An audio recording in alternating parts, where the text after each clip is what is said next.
Hey Universal Monsters, I have a new episode of Comic Reviews of Fate, and as usual, they're brought to you by Red Knight over at Primal Paper Comics. The Ends from Jeff Hewitt at Primal Paper Comics just came out. Issue 8 is available.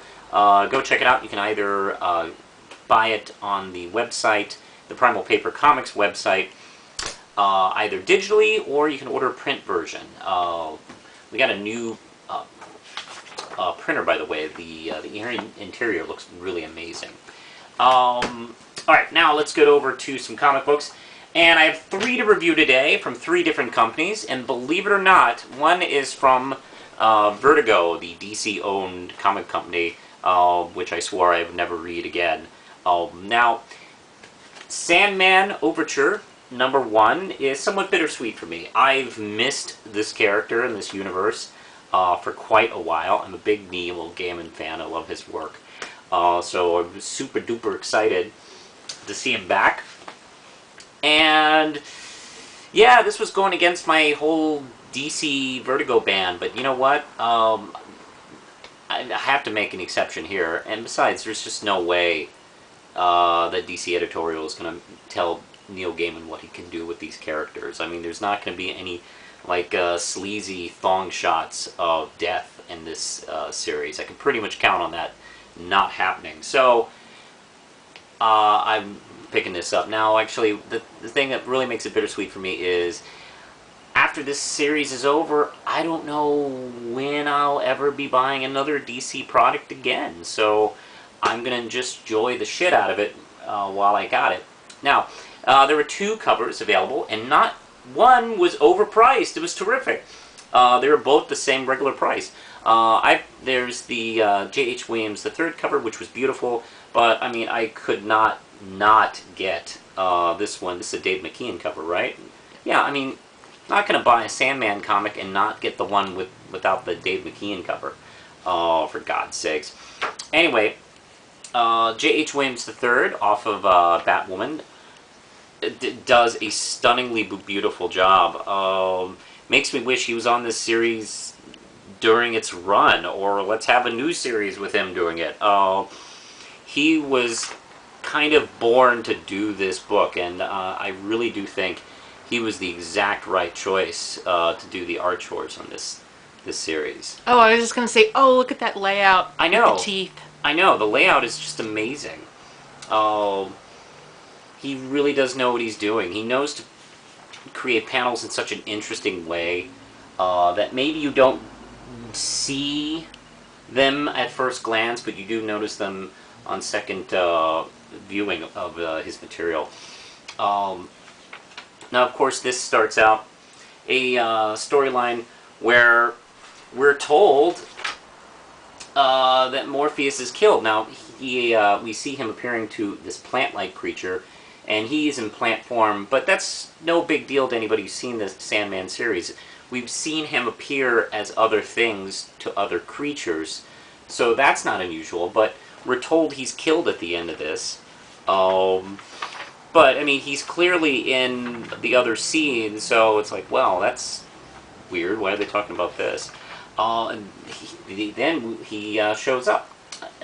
He is having a meeting with the Corinthian, who we've always been told the first one he created went insane and started doing horrible things, went out of control, he had to take him out. Well, here's his scene with him. But before he's able to finish the uncreation process, he is called away. Look at this stuff. Look at this beautiful, beautiful panel work. He is called away, and I don't want to really... I don't think I'll give away the big reveal, but he is called away to a very, very important cosmic meeting. Let's just say that.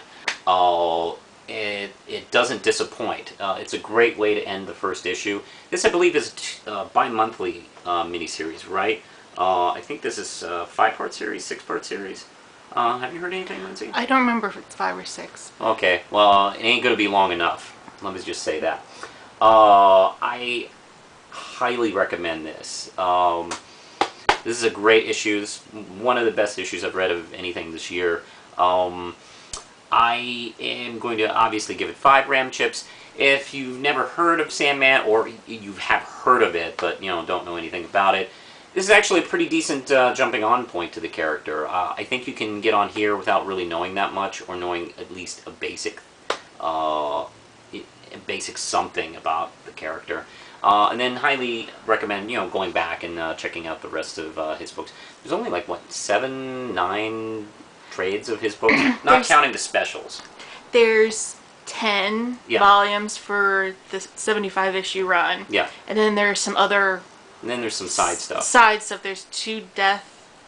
Miniseries. The Endless Nights. Endless Nights, and there's another one that collects some other things. It's then there's Midnight Days. Yeah, then isn't there the Dream Hunters, I think it's called? Yeah, it's the Dream Hunters. It's a separate story set in Japan. Yeah, the Dream Hunters is nice. It's actually a prose book. But actually it was made later into an actual comic book. I haven't picked this up in a bit. This art is beautiful, and this Endless Nights one was great. This what I thought was pretty much going to be the last look at this character for a while. What's cool is my favorite one is the actual Sandman story in here, where we learn his odd connection to the Green Lantern universe, which I always thought was neat.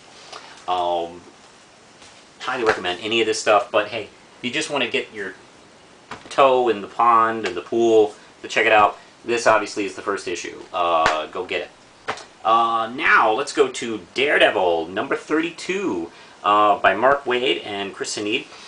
And I just recently heard that Marvel is going to be canceling, well, not canceling, but letting this series go and renumbering and starting over with the same exact team working on the book. And yeah.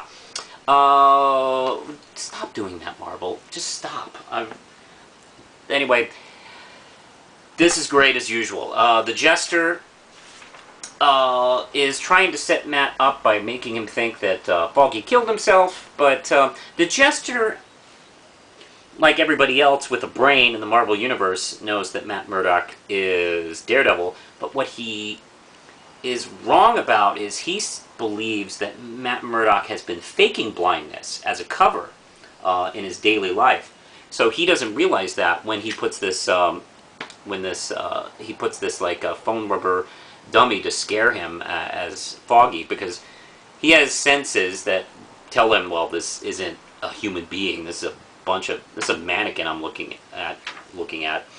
So that kind of frustrates him. The Jester turns out to be working for the Sons of Serpent, which are these sort of advanced, highly organized Ku Klux Klan types that are working in the Marvel Universe, and they have infiltrated the areas of government within New York City. And he is right now doing battle with these guys. And they've hired him to take out Daredevil, since he has some experience with him.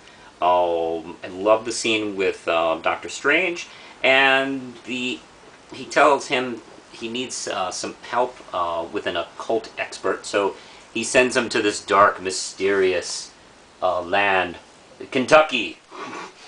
The reveal on that was really great, and also the reveal of what this lynch mob is going after is fantastic. It all ends with our hero getting shot and left in the woods, and as usual, it doesn't look very good for our hero. 5 Ramjets, great book. I love this series. I'll keep picking it up until it ends, and then I'll start with the new number 1. Love this series. Just keep buying this comic. And speaking of great books, this is actually a great triple week for me. Saga, issue 15, came out. And it's obviously by Brian K. Vaughan and Fiona Staples. We're introduced to another member of the robot royalty. Her name is, let's see, her Princess, Countess Robot X, who is hilariously foul-mouthed.